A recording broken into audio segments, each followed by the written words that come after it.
So where were we? We got into the tiny house thing, and then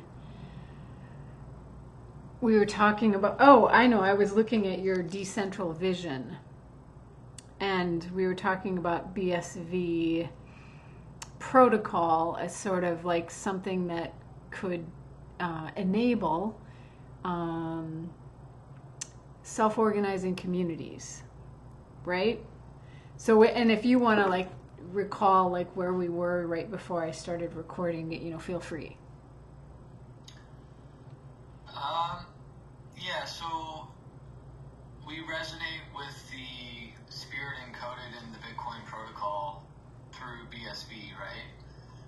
And so, to me, decentralization is all about it's all about, it all revolves around the axiom of absolute power corrupts absolutely. Yeah. And so BSV takes the power out of money so that there's no power to corrupt.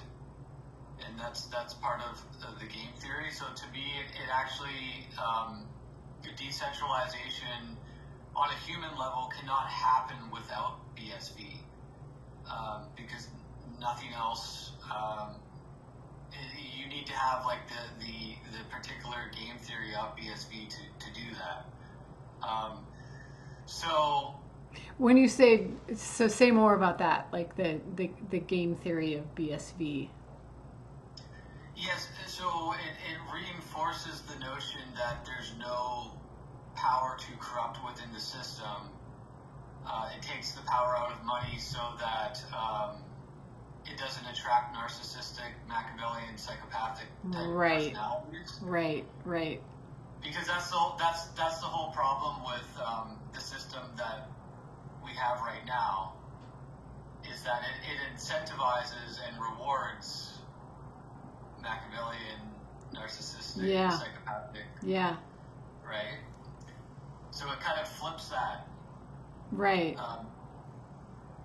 So to me, actually, yeah, BSV, like people have twisted the meaning of decentralization, in a sense. Actually, it depends, but there's different perspectives and there's different ways of looking at it. Yeah. Like you can look at it technically, you can look at it politically. But when we're usually talking about decentralization, we're usually talking about the concept of absolute power corrupts absolutely. That's the whole point of it. It's like we don't want power to concentrate and then that to be like a magnet, this pocket shadow power that like magnetizes bad behavior, right? Yeah. So, to me, BSV is the solution to that, and if we could create an identity system around BSV that tailors to the uniqueness of the individual, because to me, decentralization on a human level, it cannot happen unless the individual is fulfilled within their own uniqueness. Yeah. And this is the key for real self-organization, because you don't want a collective of drones, you want a collective of self-actualized individuals who are resonating at their authentic frequency. Yeah. And then, so once you have a group of people who because we've never really had like a group identity where the group identity, part of being like a decentralite, would be to be you. It's not about being someone else. It's not about comparing yourself to another person. It's you. There's all these unique tools that are coming out now, like the human design system, where you can. It gives you the ability to develop yourself and have self-knowledge, so that you can know who you are. Because that's a large problem, is that people are just unconscious of who they are. Yeah. And then so their unconscious trauma gets programmed by propaganda and fear, and they're herded around like in these collective groups where they think they're heroes, but really they're just romanticizing their shadow, and they haven't done they're unconscious of their shadows, so they're unaware that it's just like a programming, right? Absolutely. And so the more aware we become of ourselves, the more self-actualized we are, the more, in theory, the more synchronicities start happening. Yes, so true. I totally agree. Say more about when you talked about people like, you didn't use the term fetishizing their chains, but a friend of ours has used that term. But you said something about how people like identify with their chain in the blockchain world, and how that correlates to what you were talking about. Yeah, so people are being rewarded by free money. Yes, that was it. Yeah. And that's filling the spiritual void within themselves, because maybe it pays the rent or whatever. Yeah, which is valid. Yeah, and so you kind of get hooked on that, and then you get a sense of identity out of that, and then your defense mechanisms are built around that, and but then you're just kind of waiting in limbo for your chain to change the world, but actually it can't. It can't. It's just leaving. You're just kind of like in a limbo mode, sort of. Yeah, it maps to an ideology in their minds, right? And I think that's something else you said that made sense to me, is that it's not about creating an ideology. It's creating a structure from which to self-organize properly, if that makes sense. Can you say more about that? Like a formula. Yeah. Like the conditions or a framework for self-organizing that is attuned with the truth about how reality actually works. Right. Because it's a lot of times where ideology is coming from. It's coming from from being unfulfilled and having like a spiritual void and wanting to impose like your reality on someone else. And then that gives you a sense of control in your own world, but it's all coming from because it's all coming from the shadow is what people really need to wake up to. It's all coming from not knowing who you are. And so like a system like human design system, it may not be the like absolute truth, like who knows, it's still like it's experimental, but it seems to work universally for everyone. And so there seems to be a correlation between self-knowledge and astrology, and like your birth data. And so the idea of like time stamping your birth data onto the blockchain, I think is really interesting for like an identity system. Yeah. Because if you have the tools, if you have like your birth data, you can port that into like human design system or gene keys or whatever, and bam, you have like this like map, this like template of who you are that you can contemplate on. Yeah. I mean, I'm picturing just from the study I've done of the overlay networks. I mean, that's an overlay network right there that feeds that birth data into these systems that help us to, get into the self-knowledge that where we fit into this self-organizational structure, if that makes sense. Yeah. Yeah, and with what I like about human design is it gives you a role. But the thing is, I know a lot of people probably are going to be very skeptical of something like human design, but you don't have to take it too seriously, right? Like you can just you can just try it and see if it works for you. But there's no other system like it where, to me, where like I've never heard of any other system where everyone kind of has a role to play, and you can like create teams out of it, and it gives everyone like their own individuals unique self-knowledge. Yeah. I mean, I think people naturally resist being put into a box. I mean, that's what I've noticed in my years of astrology, is that for the skeptic, which is fine, I don't mind skeptics at all, that is where they relegate it to woo world and dismiss it out of hand, because people don't want to be put into a box, other than, the mind going off on like, well, how could that possibly work? It's like, I don't know. I don't know how it works. Metaphysically speaking, it does seem to, in my experience, but yeah. Yeah, I used to be one of those skeptics. Of course. So I totally understand that perspective. I think it's just a matter of, if a system provides access to self-knowledge that's helpful for orienting to life and understanding who you are, then it's not that you need to believe in said system. It's just try it out, see if it works. If you like it, keep using it. Yeah, it's something. You can verify yourself to see if it works, and if it doesn't work, then don't use it. Right.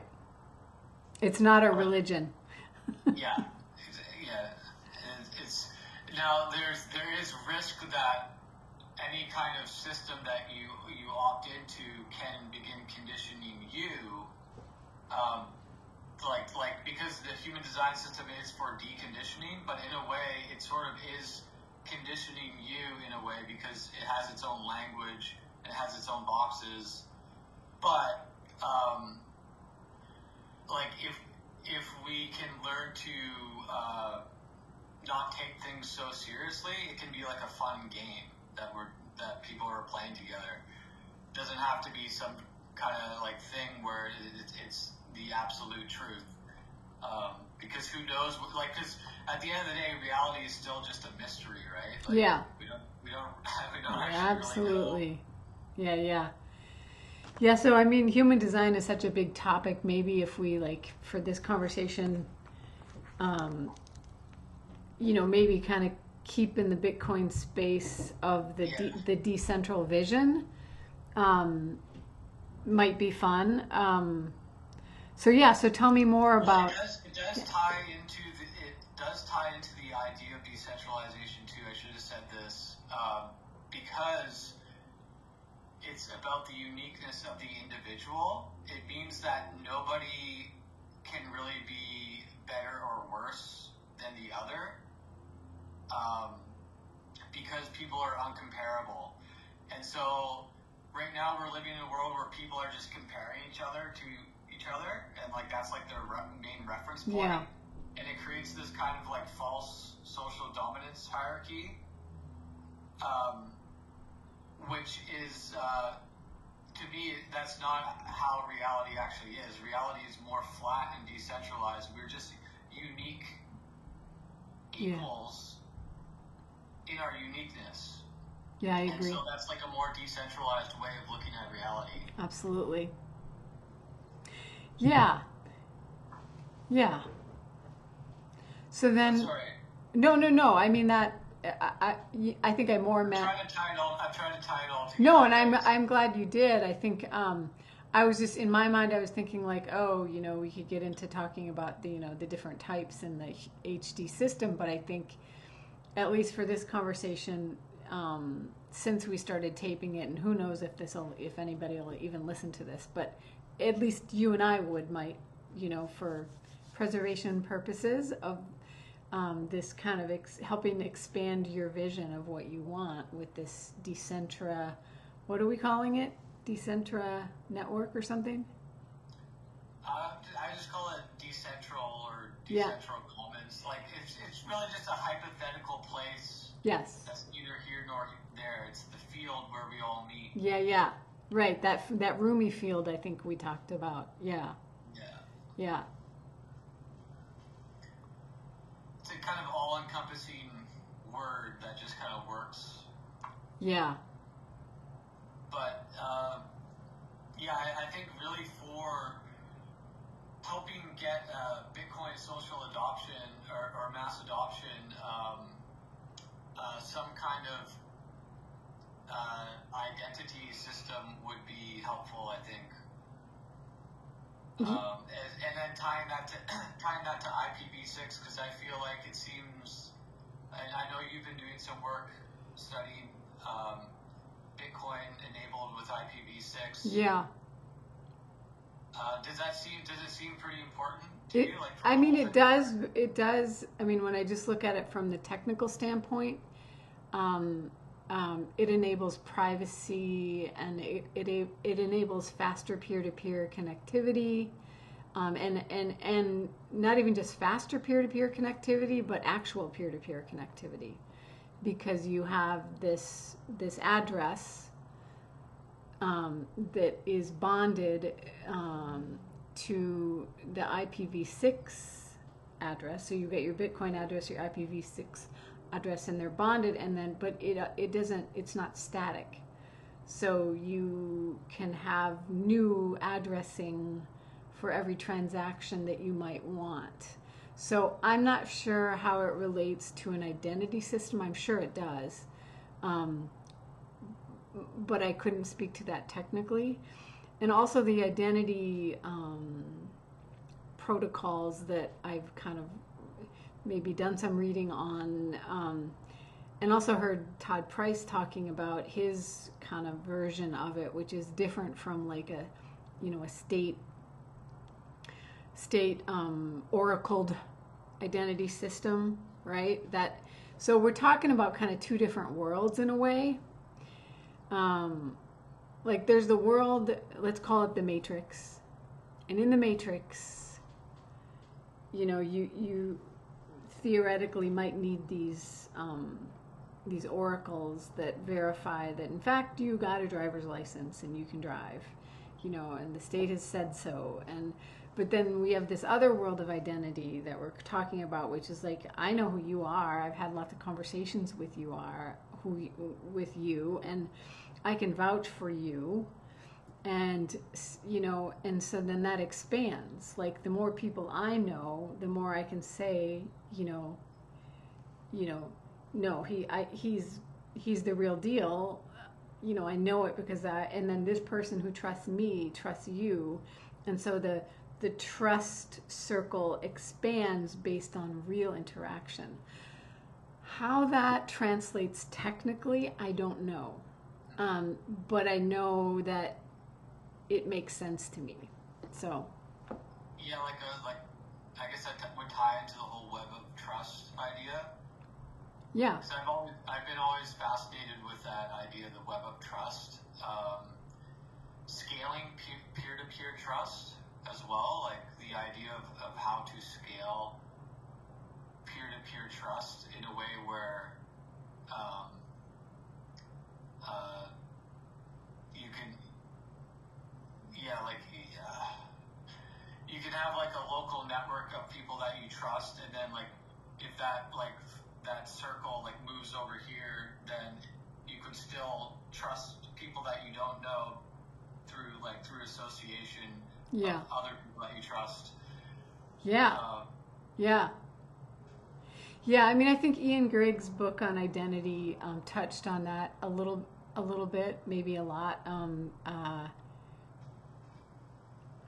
I think it's a matter of, how does it get done, and that maybe is like beyond the scope of what we can talk about here. But I think it's possible. And that can be great for, I guess, local organizing. I mean, yeah. What's interesting about Bitcoin is that you can create a global decentralized state. Like, you can turn the internet into a global decentralized state. Absolutely. The big thing, and negotiate world peace through this contracting system. But then also at the same time, you can do grassroots organizing, and I guess this would be related to the Mandela network, which I need to look more into, but like the idea of local peer-to-peer organizing, like grassroots community organizing, I think is in symbiosis with the Bitcoin protocol as well. So it's like it's both Absolutely. global and it's local and global, so it's global. Yeah, no, I mean, it's absolutely true. I think, there are people, I think, in the ETH community that are very, there's a lot of people that, and you probably know of these folks just with your past experience with that experiment in Vancouver, but who, not to use that word ideologically, but I guess that's what popped into my head, that there's people that sort of get kind of what you're saying, but the tech that they're trying to use won't get them there. And I think that's the issue and so I don't, yeah. Yeah, no, it's been fascinating because I used to be like one of those people, Yep. But this was before I understood that the paradigm of BSV could exist. Yeah. See, so like I think a lot of people they're simply just they're unaware that there can be another paradigm. Yeah. And that the crypto paradigm, it's like you don't know I genuinely assumed that we were going into this crypto future where the government couldn't regulate this stuff and everything is going to be like Wild West. Right. And I just was like, okay, well, I guess that's what's going. I guess we just have to deal with that then. You know what I mean? Like, Yeah. It's going to be kind of messy, but I guess we're going to have to figure out how to create the new world with this weird, crypto technology. Yeah. But then when BSV clicked, it was like, oh, that makes so much more sense. Yeah, because it works. Yeah. Yeah. Yeah, I mean, people come at it from a lot of different angles, and I can appreciate the different angles, like even just economically. They see how BSV will, maybe attenuate or mitigate or trying to find the right word, economic dealings, right? And so, and the idea of contract and being like important and I think it is. I just get this sense that what you're talking about is like a sort of like a shifted paradigm in a way that is world changing, and so I don't know. It's hard to wrap your head around a type of decentralized world that you're talking about here when it's not here yet. So you can kind of just feel it, if that makes sense. Yeah. Yeah, dare to dream. Yeah. Like, I mean, even like getting practical.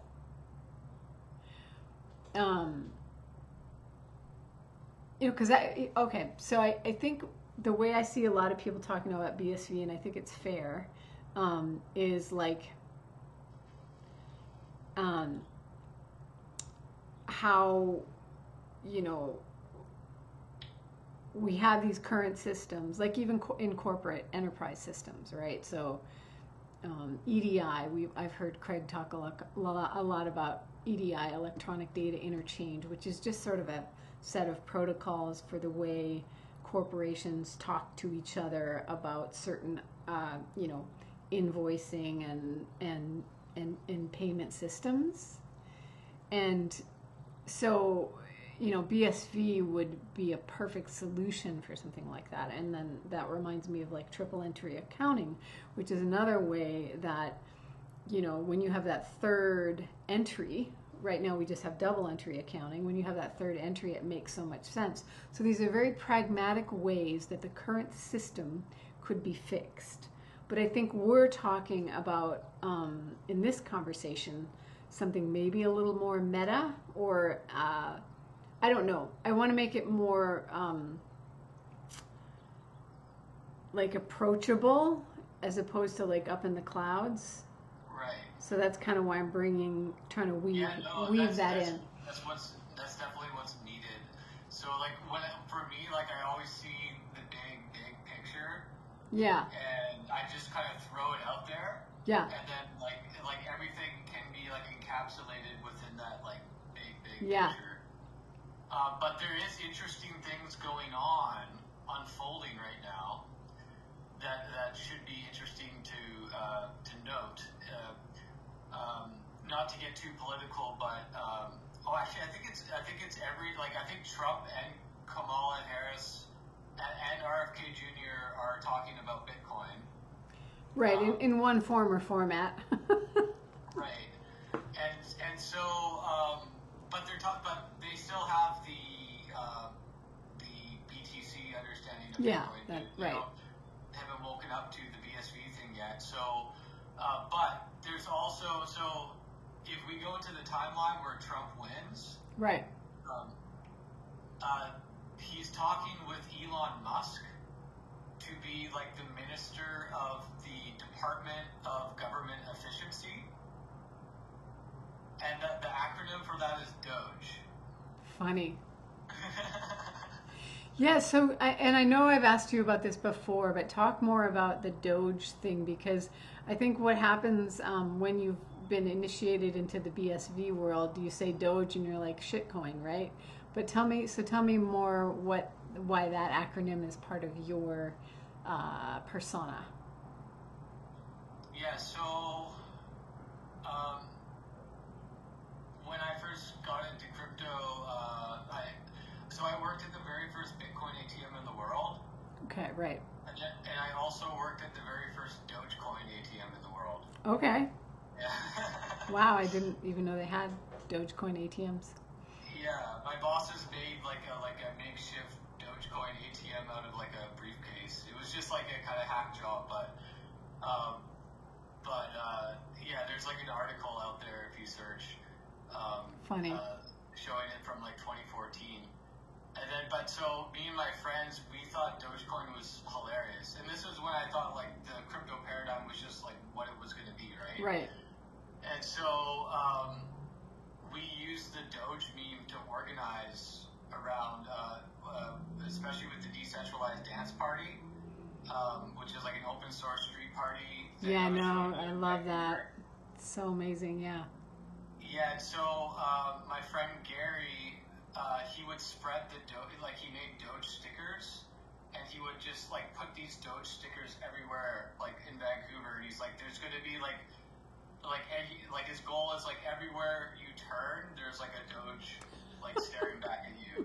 And so like the whole idea is with this is like the meme is so silly and uplifting that it kind of imbues this energy of not taking things so seriously and having fun. And so I kind of had like my awakening process was actually around the Doge meme. Okay. And I was like really into Dogecoin and being like, well, like if we're gonna have like if we're going into this new crypto world, like it might as well be Dogecoin because it's like the safest like energy to put out there, right?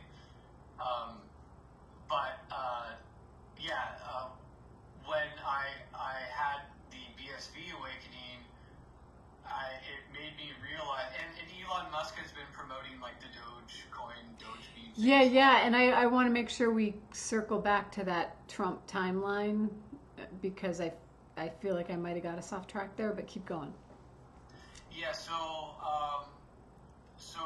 Yeah, in Vancouver we had this event called Dogecoin, which was like a celebration of like absurdist crypto economics, and it was all centered around the Doge meme.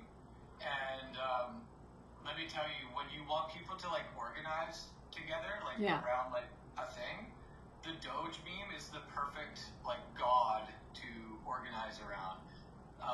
And Doge backwards is e-god, like electronic god. Oh, okay. Never saw that.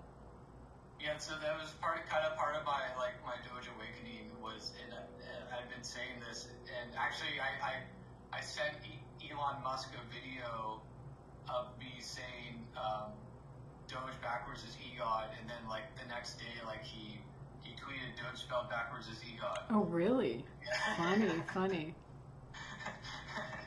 And then, but then when I had the BSV awakening, it made me realize that Dogecoin was only like a vessel for spreading the Doge meme, because the meme came before the coin. And so there's something about the power of memes that are powerful. Like there's like meme magic behind it. Yeah. And you could say the same thing with the Pepe meme. Like some people tied this weird 4chan mythology of Pepe to Trump being elected in 2016. Okay. And so I feel like the same thing is happening with Doge, but in a different way. It's like a different energy. And so what I believe is that the Doge meme, the spirit of the Doge meme, has to ascend into the BSV blockchain, into the one chain of truth, and it's like destined to happen, because it's like, well, for instance, so to tie it back to the Elon thing, Department of Government Efficiency, the most efficient technology is BSV. Absolutely. And the government processes and all the bureaucratic BS that we have to put up with can be fixed with BSV. It can. Absolutely. And then so Department of Government Efficiency, Doge. It's not Dogecoin, Whoa. it's just Doge. Right? And then not taking things so seriously is like, it's like a really good way of disarming people's defense mechanisms. Yeah. So that they can work together, because I think at the end of the day, most people, they just want to connect with each other. Yeah, so true. I agree. And even in their hatred of each other, it's still like love trying to come through. Yeah. Yeah, no, I so agree. I always think about that with like politics and hot button issues. It's like, what would it be like if you were kind of just in a room with someone, or you were spending time with someone or a group of people in real life? It would be so different. It's like, I mean, I guess families do fight over politics for sure, but in the end, it's usually still family, and it doesn't matter. Yeah, and a lot of the reasons why we fight with each other, it often comes down to misunderstandings as well, and then just not being able to put yourself in another person's shoes. Right? Yeah. Because if you were in another person's shoes, you would always understand why they did what they did. You absolutely would. You would. Yeah. Exactly. And so I think that's another thing human design system can help with is like clearing up those misunderstandings and seeing how we are all completely unique. And we don't have to make someone be like our way of being, because everyone is completely authentic and unique, and that's like the point, is like no one can be more special than you. Yeah. Because everyone is special. Everyone's unique. Right. Yeah, I mean, I like how you tied in like the Department of Government Efficiency stuff, because I think people don't realize there's a real bridge that can happen between some of these like conscious type ideas and talks and reality of the so-called matrix. And so it's like, if certain things are fixed with transparency and auditability through BSV, then it fixes certain base level things that help people, I mean, simply put, become better people, or prevent certain nefarious things from being able to happen even. And so, I mean, I guess that energy has to go somewhere. So, I mean, that's also an interesting, it's an interesting maybe thought process to ideate on, but, because like if you fix a system externally, people's shadows still exist. And maybe that's why you're bringing in the whole HD thing. It's like you can make something as transparent as you want, but like if someone still has the shadow stuff that they haven't looked at, that's going to go somewhere. You know, so where does it go? Yeah, exactly. And so it does seem like there is this natural paradigm shift transition thing that's happening where, like as the world is getting fixed on a practical level, people are also going to be mirroring that with their inner work. Yeah, that's a good way to put it. Yeah. Because the inner outer thing, right? So, like everything that's happening outside of you is also happening inside in a way. Yeah. Like we're co-creating this reality. Yes. But at the same time, it's like there's something unfolding that is bigger than all of us too. I think I agree. Like it's really also important to adopt the perspective of pronoia over paranoia, to assume that the ultimate conspiracy would have to be like a surprise party. Right. I tend like when I talk about God and like believing in God or Doge or Source or whatever, I tend to think that God has a divine sense of humor. Yeah. It's kind of a different way of looking at it, and I Yeah. think there's like a cosmic joke kind of unfolding here, where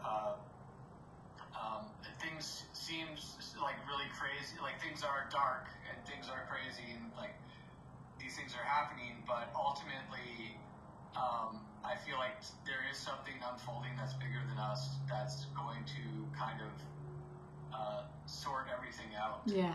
Wow, that's I love that. I love that viewpoint. Did you ever watch the series Lost? No. Okay, well, I mean, I guess I'll spoil it for you. You'd have to invest a lot of time to see the whole series, so maybe you probably won't. But in the end, they're all sort of they're in this church together, and they, throughout the series, they were all in these conflicts with each other. And it was like this big, all these, like, kind of what we're experiencing in the world. And in the end, they all end up in this church together, and they finally remembered that they were all each other's best friends. Oh. And so, other people have different takes on it, but that was my take, is that it was just this meta message of the cosmic unfolding joke. Yes. It's that thought has occurred to me before, that we're all actually like friends playing a game together. Yeah. And like outside of the cosmic egg, so to speak. Right. Exactly. Yeah. Yeah. I mean, I think that these ways that we perceive reality can feed our experience and make our experience perhaps better. Yeah, it's like going into that reality tunnel, like having that expectation of things unfolding for the better. It taps you into that reality tunnel because of the power of our consciousness is so powerful. It can do that. So powerful. I agree. And so, like that's why I say choose pronoia over paranoia, because a lot of like the crypto identities, they're kind of romanticizing paranoia. They are, yes, with like the desire to be anonymous, and like, like you can't dox somebody in the crypto ethos because, being anonymous is, laudable or something to aspire to, which that's counter to how like a heart-based world would be. It's like you don't want, you want to know who you're dealing with. It's It's based in resistance, yes. Right? It's like I'm going to resist the reality out there that's unfolding, even though we're shifting into an age of more transparency where people are on the internet and like quite literally, like things are becoming more transparent naturally. And so That's why it's like romanticizing resistance. It's almost like romanticizing the shadow. But if you can learn to accept, and like instead of resistance, acceptance of yourself, and then acceptance of what's unfolding,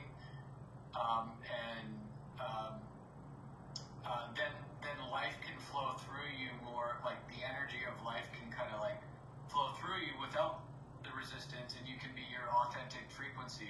Yeah. No, that makes a lot of sense. So that's my friend Gary. He says the decentralization movement. It's an acceptance movement, not a resistance. An acceptance movement. Yeah, that's good. I like it a lot. Yeah. Is Gary the one who you had the decentralized dance thing? Yeah. Decentralized dance party, and like the guy who memed Doge more than anyone I know. Like, Is he part of the BSV world, or is he still in the ETH and all that? He's pretty. I think he's still pretty caught up in the Dogecoin world. He's been saying since 2014, Dogecoin is the future of all trade and commerce. Huh. And well, I was okay. Right there with him. I was right there with him, like the absurdist way of being like, yeah, we're just gonna like, Dogecoin to the moon or whatever. Like, I'm a Dogecoin fundamentalist through and through. Well, it is a proof of work coin, is it not? If I'm not mistaken. It is. Yeah. It is. It's inflationary. So I guess coins get added to the system. But see, here's the thing: is I'm not Doge. Like my character name is Doge Profit for you, but not profit like profiting. It's profit. Right. PH. The idea is like you have a peer-to-peer connection with the Doge. And I'm just saying this like in a silly way, like like you can form a peer-to-peer connection with Source or with your higher self. Yes. With the Doge. And there's only one Doge, so I'm not sure. Like a Dogecoin inflationary model, it might not work with the one Doge idea. If that makes sense. Well, I think your use of Doge is really on the meme level. It's not on the tech level. You're not implying that the Dogecoin itself should be any type of valid technical infrastructure from which to create, a more equitable world. I'm a little more technical minded than Gary, and so for me, I could just see why only BSV can work. And so I have been trying to tell him about it and be like, this is the way to go. I mean, and people will come around. Like it's like, to me, it's just inevitable, right? Like it's it is. It feels that way. What's that? It's part of Doge prophecy. Oh, okay. So that's my prophecy is that the Doge energy will come into BSV to make things not so serious, so that we can all just like build the future together. Wow, I like it. Yeah. Yeah, I mean, building the future together. I like the ethos of that. That like through technical knowledge and conscious awareness of like that there's something about this reality that's ostensibly pretty off, and it needs to be fixed if one is so inclined. And so having that vision to how that could actually happen, I think is super cool. So I'm all for it. Right on. Yeah. BSV will facilitate Doge consciousness. That's what I've been telling Gary. Have you written anything on this, or is it all just sort of in your mind? Mostly in my mind. Okay. Yeah. Cool. Well, I'm kind of a Socrates guy. Love it. Yeah. You mean like having conversations that get people thinking about these ideas? Yeah, I like. yeah, like what we're doing right now is perfect for me. Yeah. Yeah, I love it. I can write. I might write again in the future. I don't know, but right. Well, so maybe we shouldn't make these too long, but I wanted to. So I'm just grabbing your slide that you sent me last night about the Decentral Vision. We've kind of, okay, so the first one, the Bitcoin protocol, BSV, will secure the entire internet and consolidate reality into a single universal timeline of truth that can be referenced by anyone in the world. We sort of touched on that topic, but, you know, maybe it might be fun to continue this conversation and go through each of these bullets. So I know we've touched a little bit on this first one, but do you want to talk about that? Yeah. So a very simple way of putting it, the way that I see BSV is that all networks and timelines can be embedded within BSV, but the same, like nothing else can embed the same thing. It can't be the other way around. It's like, it's because of how it's the game theory is. It's almost like designed to be like a self-fulfilling prophecy where everything gets encapsulated within it, and you could even go far out there with like the Mandela effect, where people say like there's different timelines forking and stuff, and yeah. Like, it would fix that problem. Right. And in that war, BSV is like the technology for fixing the Templar time matrix. Uh-huh. So this is like, I like to play with meta narratives, like you know, like we even though if you look this stuff up with if you research SSP stories. Yeah, secret space program. Stuff, yeah. There does appear to be some kind of like some. I don't, you know, who knows, but there does seem to be kind of some truth around this idea of like there can be different timelines and yeah, absolutely alternate realities. Yep.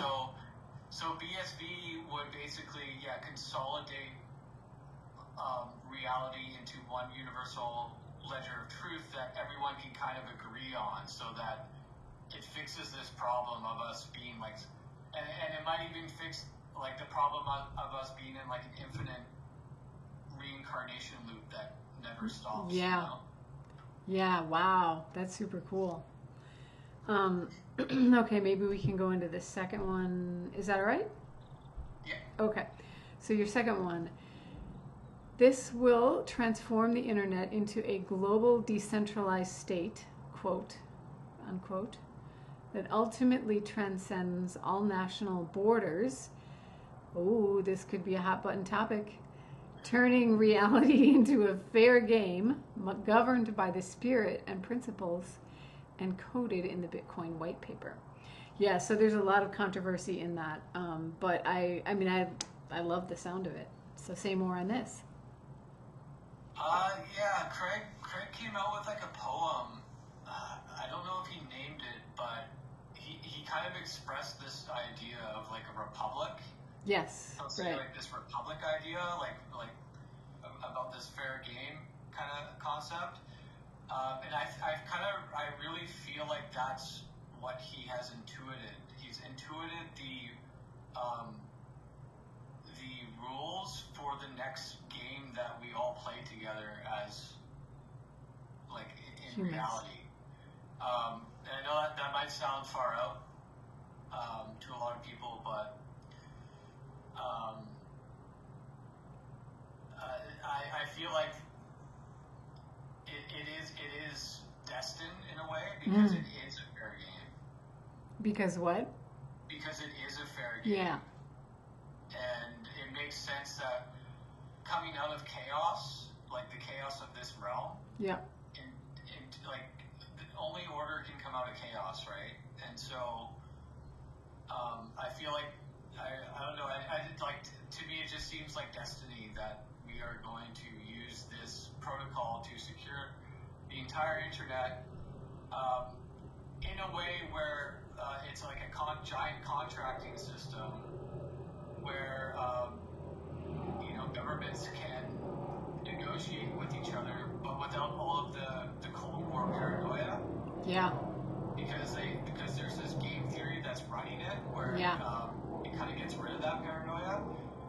So we transition from mutually assured destruction game theory to mutually assured decentralization. Ah, I like that. Yeah, I mean, fair game is sort of how I think about what BSV could do. Is turning, like you say, the game theory aspect of it. It makes it fair, but not in a socialist way. It makes it fair from the inside out. As opposed to the socialist or communist constructs of the desire for things to be fair, and so we insert system over on top of people, which doesn't work. It's doing it the right way. It's not spiritually bypassing the process. Yeah. It's like this is part of the process we have to go through to actually get to any kind of utopia that we can imagine. I don't see us just magically getting there without this technology. Yeah. Yeah. Interesting. So I'm very idealistic and utopian myself. Yeah. But I try to think about it in a way that makes sense. I really think that people say Bitcoin is capitalism, but in a way, to me, it completes the circle of the left-right paradigm, or communism, capitalism, and it makes it more of a decentralized, centralized paradigm, where it's not like capitalism versus communism. It's like you can have the best of both worlds, or the best of both ideas that are actually worth keeping without throwing the baby out with the bathwater. Yeah. I mean, all these dialectics, the left-right, that one side is better than the other, and it's my side that's better than your side, and it's no, there's inherently good things about the sides. And if there's a way to transmute the dialectic, I think that's what you're getting at.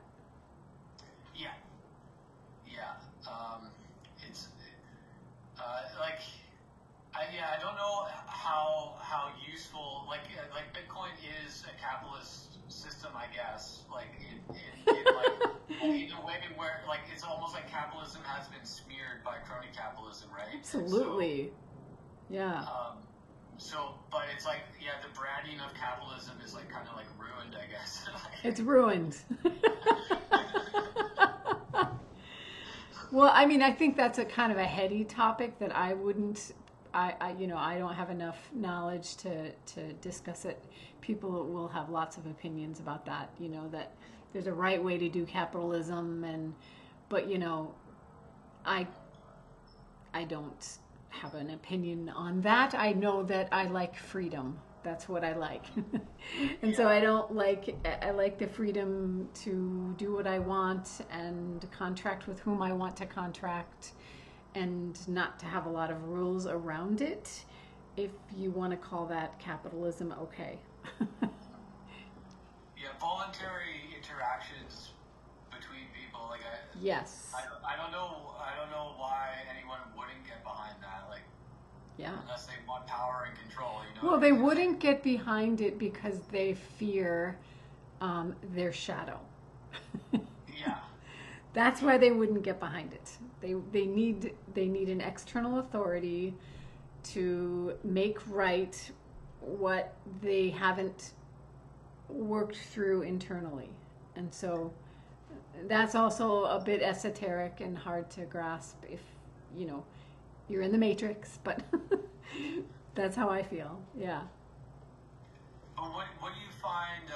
You were saying what would you see controversial about that bullet point? Oh, let me grab it again. Oh, the transcends all national borders. Oh yeah. Yeah. Because it does. Yeah. Okay. Say more. It's a universal protocol, right? So. Yeah, no, I see what you're saying. You're not saying it decimates national borders. You're saying it transcends them. Yeah. Yes, different. And so that's where, like, the national border thing, you know, there's always this controversy around, you know, maybe the more spiritual side of the world, like, you know, national borders are dumb. And I mean, there's a side of me that actually does believe that. But then there's the other side of me that lives in, you know, my country, United States of America. And I actually like a lot of the principles that we were founded on. I like living here, and there are other countries that I wouldn't so like to live, based on the way they operate. And, you know, so that's what I mean by, you know, there's certain, you know, things within national borders that, you know, so I don't know if you know what I was trying to get at there with the controversial element. Yeah, no. I see it. I'm not,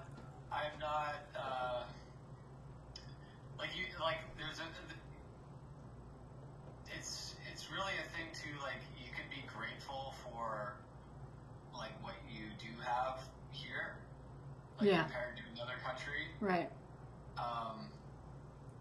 But if we can make things, like, if we can, I guess what I mean by transcending national borders, more in particular, is just unifying things. I have the mindset of always, like, trying to think of how, like, things can unify. Like, do we need, like, 5 different types of screwdriver bits? You know what I mean? Like. Yeah. Well, I mean, and that's, I mean, being human, you know, like, it reminds me of, I think I saw a recent conversation on X around, you know, standardization of protocols, and, you know, at what point do these standardizations happen, and how are they adopted? And and I think those types of analogies came up. It wasn't that, it was something else. But, you know, how do you standardize something to the point of everyone adopts it? I mean, I don't know. Yeah, but we can at least start with Bitcoin. So, like, if Bitcoin can create sovereignty for the internet itself, yes, then then what's to stop us from turning the world into a global decentralized republic? Yeah. No, totally. I definitely see what you mean there. And you know, because we can't imagine. I mean, when you're in, to use a dramatic term, when you're inside a prison, you don't. It's hard to envision what's outside of the prison. And so, if we have a technology that can, and I'll go as far as to say, is fix a broken internet. You know, it does do that. That's what this protocol does, technically speaking, in so many ways, especially when you add in the IPv6 piece. It really does fix the internet, and so because we haven't seen that in a way, it's hard to see what could get created from that. So I do appreciate that. Yeah. And I really appreciate the internet fixing part. Yeah. Too. Like that's so satisfying. Like once you start realizing how it would, like, just fix all of the loose ends of how the internet works to make it work. Like, how the logical conclusion of how the internet should work. Yes. It like satisfies my OCD. You know what I mean? Like, yeah, absolutely. No, it does, and it's hard to describe it, you know, unless you've kind of gone down technical rabbit holes to some degree. But maybe you don't need to go down the technical rabbit holes. But, you know, I have. There's some annoying things like on the internet that just keep duplicate accounts trying to pretend to be your account. Absolutely. Yes. And Yeah, just like little things, like we can just say little bullet points like that, like Yes. hey, like do you want to make it so that this can't happen anymore, like Yeah, the data no leaks. more hacking and like your Right. shit can't get hacked anymore, like do you want to make an internet where Right. like, Yeah. I mean, everyone's social security number in the United States is now on the dark net, based on a last hack that happened. I can't remember what it was, but, I mean, I'm slightly exaggerating, but those types of hacks do get fixed in a Bitcoin system. and that's even more reason to make a global decentralized republic, like a Yeah. new system, because like all that information is out there. So it's like, okay, well maybe we could just make a new system where it like kind of fixes it. You don't have to worry about all the information being out there anymore because you're registered into this unhackable. Yeah. And I mean, that reminds me of something that we have talked about before that I really appreciated. You said it's for the children. And it is, because what we're talking about is very futuristic. Like, this stuff doesn't get fixed tomorrow. But it won't get fixed if we don't talk about it and help create it. And that's the vision, that's the futuristic thinking, and that's why I'm on board with it. Is like, it's not selfish. Because it's long term. So. It's like a generational thing. Absolutely. We're talking about here. Yeah. But it's totally worth like that. Yeah, like it's almost like necessary to talk about. Yeah. It's so. I mean, it's getting real. It's getting real. It's like, do you really want to fix this? Because if you do, there is a solution here that will get us pretty far down that road. Yeah. I think that's why we're here.